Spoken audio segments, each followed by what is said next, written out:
Túto hru poznajú na celom svete a čoraz viac sa udomácňuje aj na Slovensku. Zopár nadšencov našiel Marek Denčák aj v Poprade.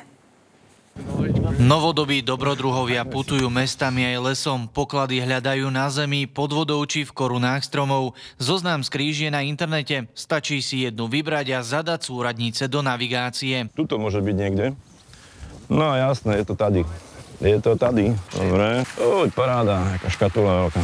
Hračky pre deti máme tu nejaké, tu máme nejaké väčšie čosi. Ako je vidieť, geocachery nehľadajú zlato ani cennosti. V tej krabičke sa môžu ukrývať CDčka, knihy, alebo zberateľské predmety, ktoré majú pre nás hodnotu. Niečo si vezmi a niečo pridaj. Aj tak by mohol znieť slogán tejto hry. Z pokladu si môžete vziať, čo chcete a na oplátku do skríše niečo pridáte. Schránka je tak stále plná. No, tak ideme sa zapísať. Dátum ďakujem za nález. Môžu hľadať ďalší.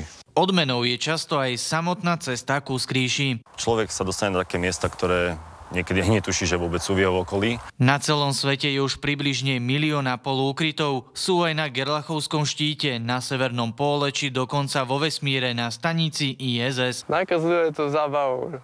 Užijete si pri tom kopec srandy, napríklad natrafíte na nečakané situácie. Ladislavovi Nulasovi geocaching pripomína detské časy. Vtedy tiež ukrýval s kamarátmi v lese poklady. Sme si k tomu kreslili mapy a tak sme chodili ako kolo toho. A v podstate teraz, keď som tu na Staré Kolena objavil túto hru, tak mi to znova akože navodilo ten dojem tej radosti z tej hry. Geocaching je vraj aj výborný spôsob, ako motivovať milovníkov technológií či deti, aby sa otrhli od počítača a vyrazili do prírody. Naprieč Slovenskom. Obyvatelia